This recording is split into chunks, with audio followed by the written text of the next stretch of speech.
countdown for blast off. X minus 5, 4, 3, 2, X minus 1, fire.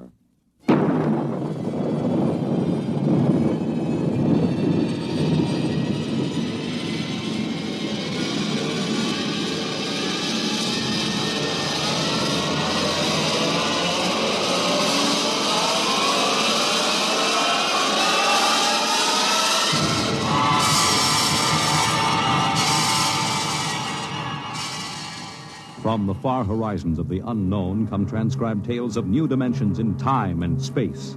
These are stories of the future, adventures in which you'll live in a million could-be years on 1,000 maybe worlds. The National Broadcasting Company, in cooperation with Street and Smith, publishers of astounding science fiction, presents X minus 1.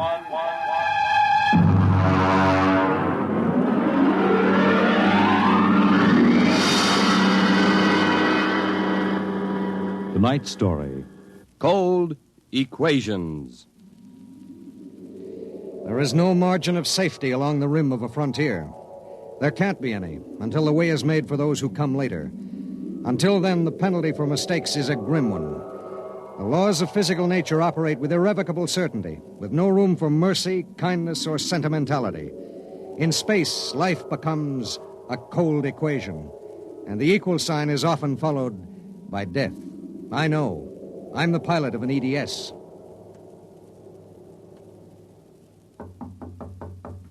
Come in. You sent for me, Commander? Yes. Sit down, Barton. We just got an ED from the Territorial Space Station on Woden. Woden. That's in the Crab Nebula, isn't it? That's right. There are 2 exploration parties there on Manning's continent. 8 men each. Mm-hmm. They've got calla fever in one of them and no serum. Oh, and I thought this was going to be a nice, quiet passenger run. Computers are working out your payload and your course right now. In exactly 10 minutes, we'll drop in a normal space and launch your ship. I'll get her ready. One thing. What's that? Woden is at the maximum pay limit for an EDS. Figuring the weight of the serum, we'll be able to give you just enough fuel to land on Manning's continent if you make it the first pass. Otherwise, you'll burn out in midair. Mm-hmm. Standard procedure. Report to launching control. Right. Good luck, Barton. Thanks. Oh, by the way, Yes? when can I expect to be picked up? We'll make a stop on the run back to Earth sometime next year. You'll be notified by radio. Okay. Sorry, we can't make it sooner. That's what happens when you sign on for EDS work. I'll see you next year, Commander.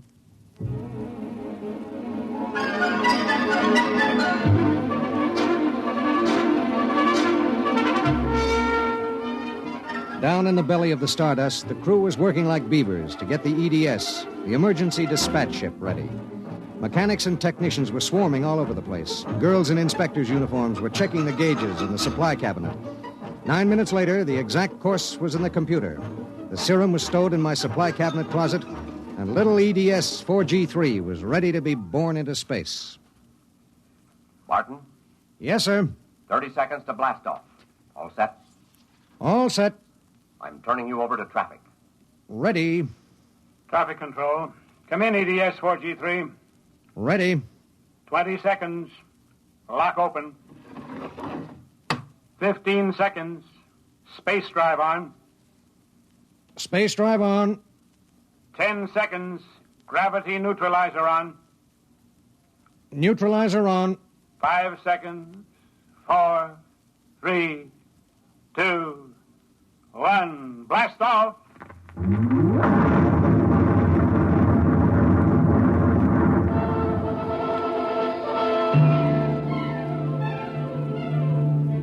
I don't remember how long it was afterwards that I first noticed something wrong.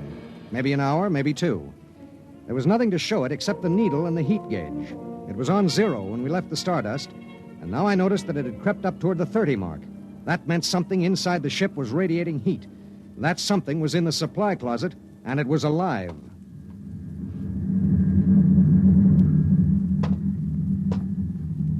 All right, come out. Whoever or whatever you are, if you don't come out in 5 seconds, I'm going to blast you. 1, 2. Well, I'll be... Hello. I'm Marilyn Lee Cross.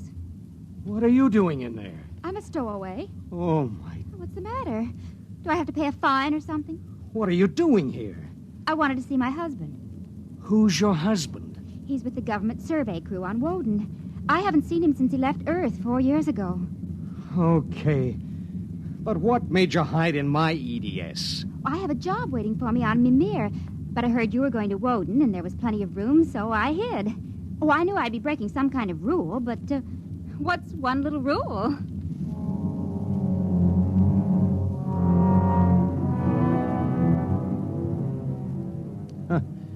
What's one little rule? H amount of fuel will power an EDS with a mass of M safely to its destination. H amount of fuel will not power an EDS with a mass of M plus X safely to its destination. Well, how could she be expected to know? She was 5'2" with brown curly hair and the faint, sweet smell of perfume. She was 5'2" and she smelled like apple blossoms. And her name was X in an equation that would have to be balanced.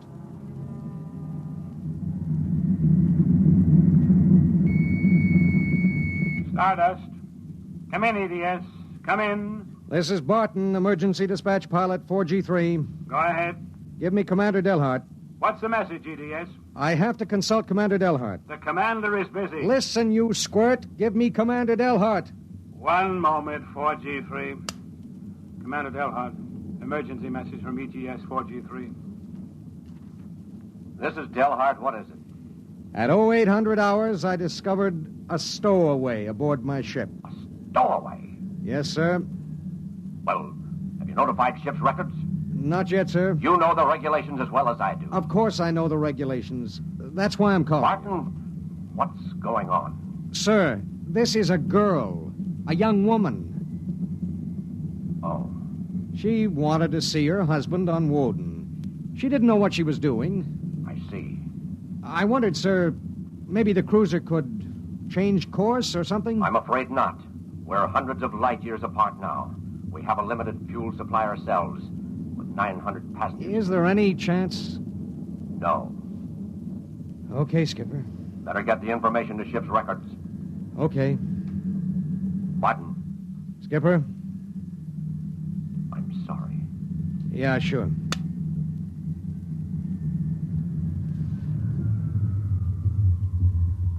You cut our acceleration, didn't you? Yes. Why? Well, save fuel. For a while. How did you manage to stow away? Well, I was taking a language lesson in Mimirese from a girl in the inspection corps. The order came in for your trip, and I just went along on an impulse. Oh, it was easy. I'll be a model prisoner, I promise. Oh, if you were only a thief or a spy, it would make it easier. Make what easier? Forget it.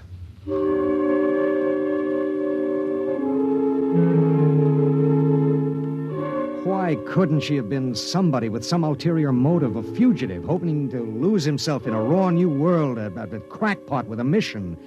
Why did she have to be a woman? A beautiful, kind, trusting woman?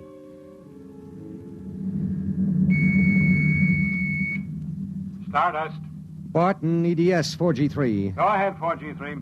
Identify a stowaway. Give me your identification disc, Miss Cross. Here. Why? Well, it's for ship's records. Identification number T8374. One moment. This is for the gray card, of course. Yes. I'll need the time of... I'll tell you later. That's highly irregular. Then we'll do it in a highly irregular manner. The subject is a young woman. She's listening to everything that's said. Are you capable of understanding that? Oh. Go ahead, 4G3. Number T8374-Y54. Name, Marilyn Lee Cross. Female, married. Born July 7th, 2160. Good Lord, you're only a child. Height, 5 feet 2 inches. Weight, 110. Hair, brown. Eyes, blue. Complexion, light. Blood type, O. Original destination, Port City, Mimir. Listen, I'll call you back later. Look, miss. Marilyn. Look, Marilyn. I guess you don't know what you got yourself into here. Well, it's like this. This ship is carrying Calla fever serum to the survey group on Woden. Yes. Their supply was wrecked in a tornado. The fever is always fatal unless the serum is given in the first 48 hours. Now, these little ships have exactly enough fuel to reach their destination. If you stay aboard her, your added weight will cause it to use up all its fuel before it can land. What happens then? We crash. You die, I die, and 6 fever victims on Woden die. Well, can't they send out another ship to meet us? There are no ships to send. Well, Oh, no. Oh, no, you couldn't do that. That's how it has to be. But that's crazy. I haven't done anything. I haven't hurt anybody. I'm sorry. I should have told you before, but I wanted to make sure there was no other way. You mean it? You're going to make me leave this ship? That's how it is. But I'll die. I'll explode. I'll be like those horrible pictures about... Try to understand. I do understand. You're going to kill me, and I didn't do anything. I know you didn't. I know you didn't. That has nothing to do with it. It has everything to do with it. Nobody just dies like that for no reason. Oh, listen. Maybe there are other cruisers you don't know about. Maybe the radio. Maybe it... Now, listen to me. It's different here. Different from anything you've ever known. On Woden, there are 16 men. 16 men on an entire world. They're fighting. Fighting an alien environment. The environment fights back. You can only make a mistake once. And I made a mistake. Yes. There's no hope. Absolutely none. You'll have to be put out of the ship.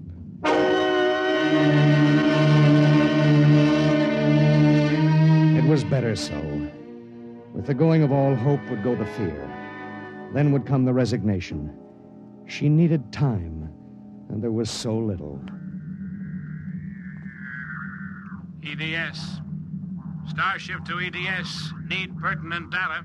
All right, Starship. When do you expect to complete your report? I need a computer check. I'll give you statistics. Statistics. This is EDS 4G3. I'm intersecting course vector 7.3 at 0831. Deceleration 1750, weight 1 ton. I would like to stay at point 10 as long as the computers allow. Will you give them the question? Check. I'll call you back. We wouldn't have long to wait. The new factors would be fed into the steel maw of the computer bank, and the electrical impulses would go through the complex circuits. Here and there, a relay would click, a tiny cog turn over. But it would be the current, formless, mindless, invisible, which would determine with utter precision how long the pale young girl beside me would live. 5 little segments of metal in the second bank would trip against an inked ribbon, and the machine would spit out the answer. You will resume deceleration at 1910. It was 1810 when he spoke. 1 hour. She has 1 hour to live.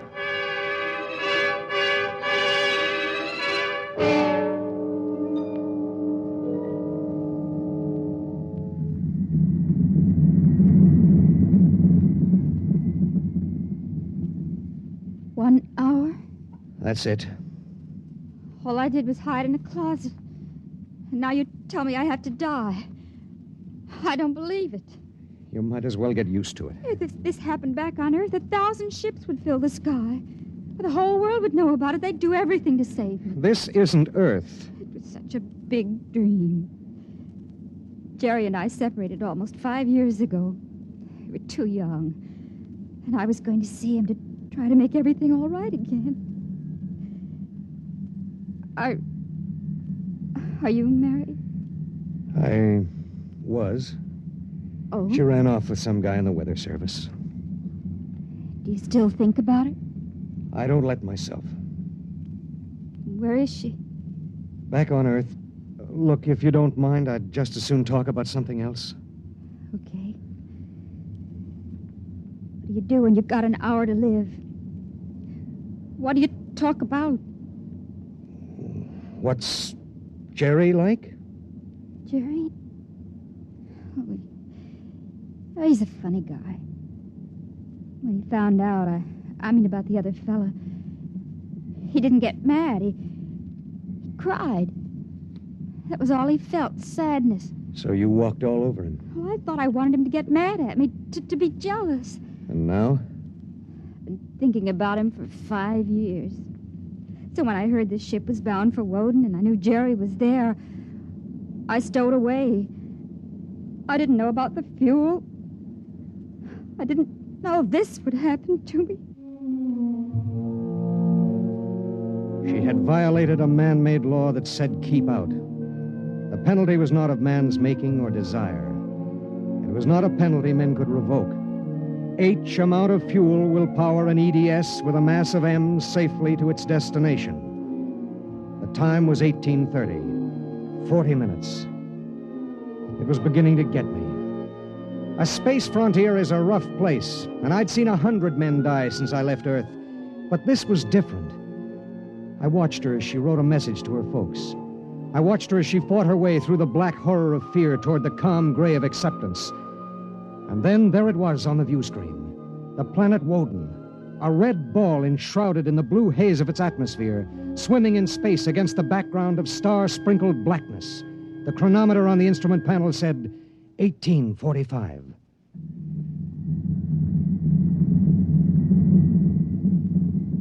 Listen, we're in radio range of Woden now. I mean, would you want me to try to contact your husband? Jerry? It'd mean he would know you're going to die. There'd be nothing anyone can do. Yes. I would like to talk to him. Do you think we can? Well, the planet is turning. If his group is on the side facing us, we might be able to reach him. Well, try. All right. Hello. Hello, Woden. EDS to Government Survey Group. Can you hear me? Come in, Woden.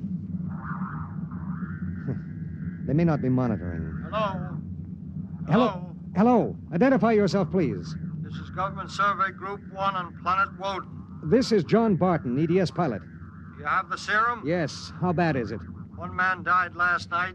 6 have the fever. How long will it take to... I start deceleration at 1910 hours.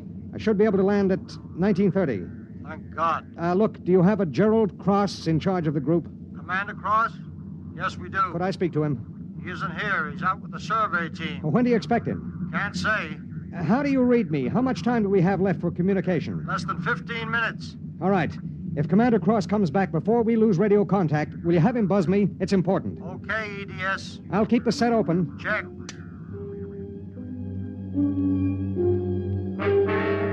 The minutes passed like small bits of eternity. On the view screen, I could see Manning's continent sprawled like a gigantic hourglass in the eastern sea. There was a thin line of shadow where it was beginning to disappear as the planet turned on its axis. I looked at the pale woman next to me, and I thought of another woman long ago who'd sat next to me and cried because I wouldn't try to understand. What had she written in those letters back home? What would they think of the faceless, unknown pilot who'd sent her to her death?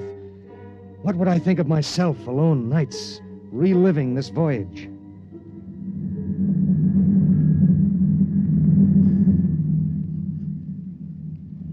Cold, isn't it? I'll turn up the thermostat. Nothing from Jerry? We have about 2 minutes of radio contact left. Maybe it's better. I mean, suppose it were you and your wife tried to call you. How would you feel? I don't know. Do you ever hear from her? I got a letter about a year ago. I tore it up. That was foolish. Yeah, it was. Life is so terribly short to be wandering around alone. Well, Wait a second, we're getting something. How much time before I have to leave the ship? About 10 minutes. Hello, EDS. Hello, EDS. Come in. Come in. EDS. This is Woden. I have Commander Cross. All right, go ahead. Hello, this is Commander Cross. Jerry Cross? Yes. I have someone for you. Go ahead. Hello. Jerry? Hello? Jerry? Who is it? It's me, Marilyn. Marilyn. I wanted to see you again. I stowed away on the EDS. You what? But Marilyn... It doesn't matter, Jerry. All that matters is that I can tell you all the things I've kept inside for so long. Jerry, I want you to know I've never forgotten. Oh, it's been so many years. I can't believe it. I thought I'd see you again, but now I can't. Jerry, you don't hate me, do you? Hate you? Oh, Marilyn, I've never stopped loving you. Not for an instant. Oh, Jerry. Listen, we don't have much time. The transmission is getting fuzzy. Oh, Marilyn, I've got to see you. There's got to be some way. There isn't. Let me talk to the pilot. Give it to me. Hello? Pilot, have you called the mothership? Did you have them checked with the computers? I've done everything. You've been on the frontier long enough to know the setup in an EDS. Oh, dear God, there must be something, some way. Do you think I'd let this happen if I wasn't sure? He tried to help me, Jerry. He tried. And it really doesn't matter. I'm not frightened anymore. Not now. But how did you get here? I don't understand. Well, I was going to Mimir to take a job, I thought. And now I realize I was just going because I'd be closer to where you were. Oh, Jerry, all this time. Don't. Let me tell you something. Marilyn, I've always known you'd come back to me. I've known it every minute. It's what's kept me alive. I want you to hold that in your mind. Jerry, I can't hear you. We haven't much time. We're losing radio contact. Jerry! Oh, don't cry, darling. Just know how I feel. I do. It's fading. There are so many things to say. Jerry, if you can still hear me, maybe I'll come to see you again. Maybe I'll come to you in your dreams, or be the touch of a breeze, or one of those golden-winged little birds singing my silly head off. Maybe I'll be nothing you can see or hear, but you'll know I'm there. Think of me like that, Jerry. Goodbye. Goodbye, my darling. She sat motionless in the hush that followed. And then she looked at me. Now? Now. I pulled down the black lever, and the inner door of the lock slid open. She walked with her head up and the brown curls brushing her shoulders. I let her do it alone.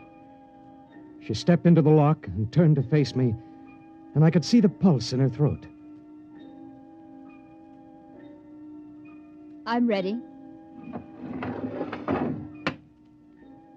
I pulled the red lever, and there was a slight waver as the air gushed out. I thought I sensed a bump, as if something had bumped the outer door. And then there was nothing. The white hand of the closet temperature control was back at 0. A cold equation had been balanced, and I was alone in the ship.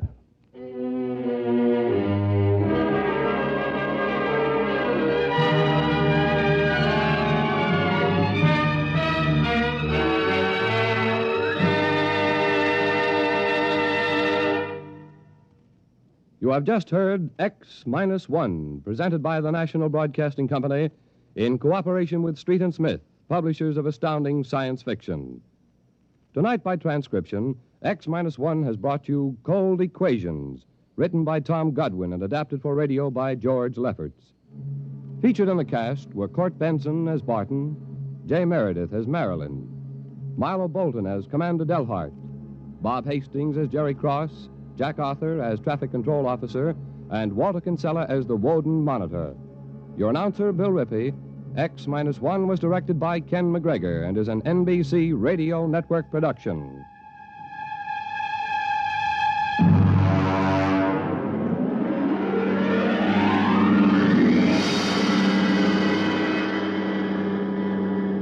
And now, next week. In the days of the Windjammers, whalers sometimes went on cruises that lasted as long as 2 years, and so sometimes they had to resort to rough methods to gather a crew. But what of the future, when a cruise to a distant star may last for 15 years or more? We hear of such a voyage next week on X minus 1.